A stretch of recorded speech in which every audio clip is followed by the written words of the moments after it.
Morning everybody, welcome to Watchoholic, a safe and friendly place here on the web for people with an incurable addiction to all things horological. I'm your host, YouTube Stuart Russell. Thank you for joining me, beautiful sunny day this morning.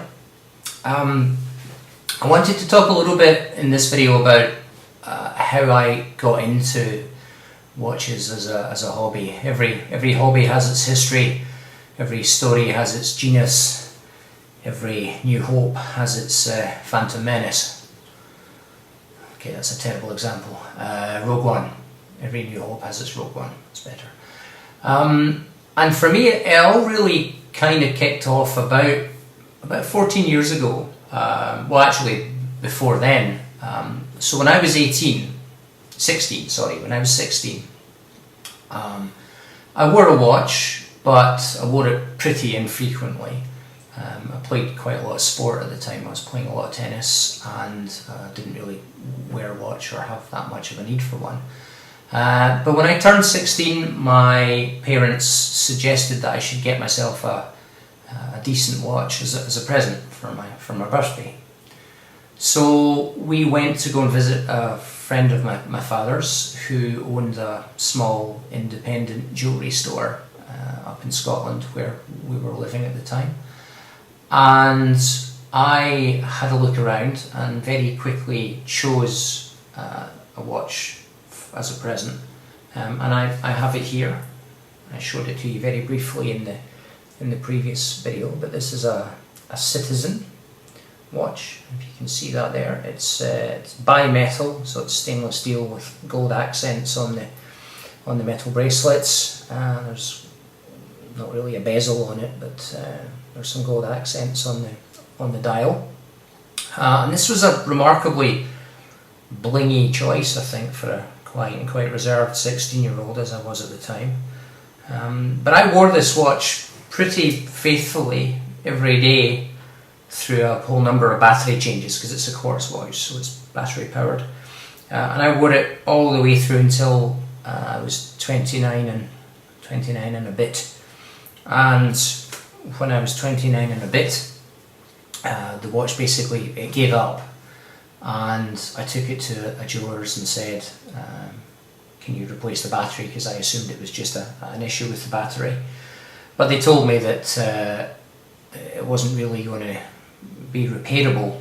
The battery had certainly gone, but over time with cheaper quartz watches, I think the mechanisms tend to fail. And it wasn't really going to be economical to get it repaired. So I made a decision to get myself a new watch, obviously, and I did the very male thing, which was to go off and do a lot of research on the internet and try and find something that I thought was going to be nice, that I would keep for a long time. I wanted it to be a reasonable quality watch, so I kind of felt in my mind that I wanted it to be Swiss. I wanted it to be from a good brand, and in many ways the watch I ended up buying is very, very different to this one, because if you look at this watch, I mean, it's there's quite a lot going on. If you can see that on the dial, it has a moon phase there that shows where the moon is in the sky at any given moment. It has some sub-dials on here for the day and the month. Again, I'm not sure if you can really see that, it's quite bright outside, but it has sub-dials. It does have quite a neat feature, which is it has the days of the month on the outside of the dial going around here. And it also has a little sort of half-moon shaped pointer hand here.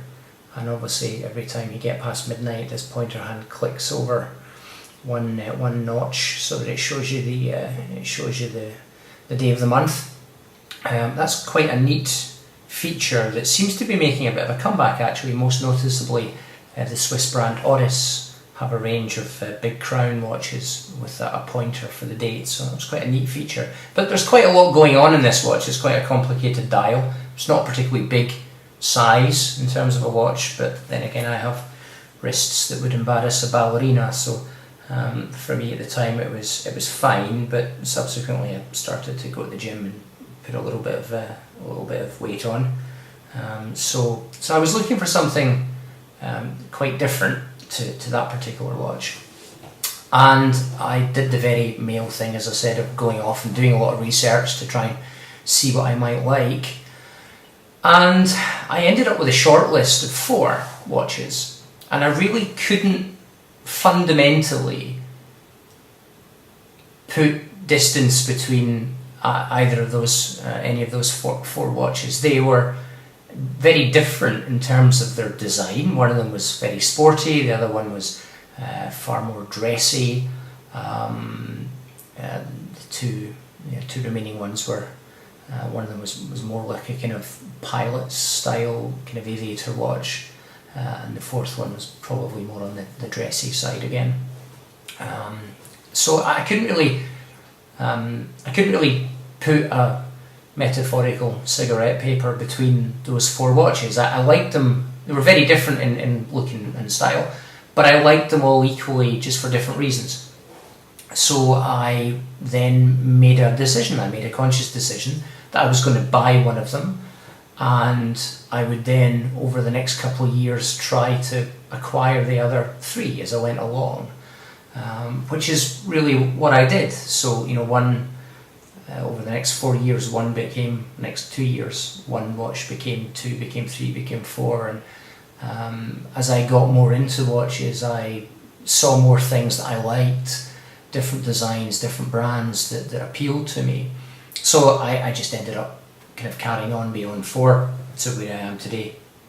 And you'll forgive me if I don't tell you the number because it's slightly embarrassing, but we'll talk about some of those watches. So the one that I started off with, my first proper Swisswatch.com, is this guy here, and this is an Omega Seamaster.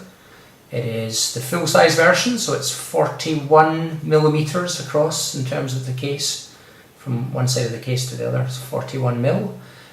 This is a relatively straightforward watch. It's not a complicated watch. And I'll perhaps in the next video I'll talk a little bit about some watch terms, because that might be quite helpful. There are plenty of resources out there on the web for people that want to understand the different terminologies, but it might be quite useful for me to do a quick video on that. This is the first one that I got. Paid just around about £1,000, I think, or euros back in the day. This is a 2002 model. And the Seamaster has gone through a couple of iterations since this one. The brand new version of the Seamaster was launched this year at a very big international watch fair in Basel in Switzerland, at Basel World, depending on how you pronounce it. I think it's Basel. So this is a relatively straightforward watch. It's a dive watch. It is water resistant to 1,000 feet, 300 meters. And as you can see, again, sorry, it's quite bright outside, but you can see it has hour hand, minute hand, sweeping second hand, and date function here. Some watches have dates, some don't.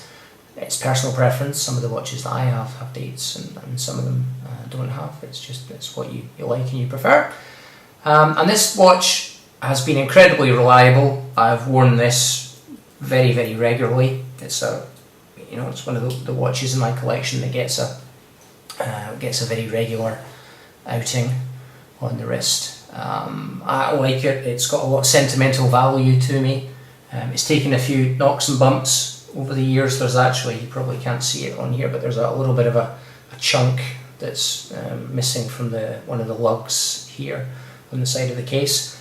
And I did that while I was on holiday once. I was swimming. I was getting back onto a boat, which sounds far flashier than it actually was, but I took a chunk out of the lug, but I've never really done anything about getting it repaired, because it just reminds me of a fantastically fun day that I had, so I can just leave that on there.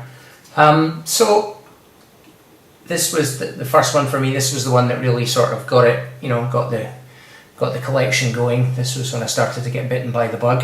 It is probably best known, this watch, as being one of the ones that Pierce Brosnan wore in the 90s and beyond, in the Bond films. That wasn't necessarily the attraction for me, that wasn't necessarily the appeal. I was just looking for something that I thought would be a kind of rugged sports watch that would also be suitable for wearing at work. It could be kind of casual and smart at the same time. But, you know, I mean, all boys love Bond, don't they? So I wouldn't say that was a motivating factor in me buying it, but it didn't do any harm, I suppose, really. So that was it. So that was my first one, and in subsequent videos I'm going to talk a little bit more about how the collection expanded and the various different watches that I've picked up over the years, and the things that I like and the things that I don't. So there we go. I hope that's been interesting to you. Appreciate you joining me today. If you would like to like or subscribe on the channel, then it's all down there in the usual place. Thanks for watching, and I'll talk to you soon. Bye bye.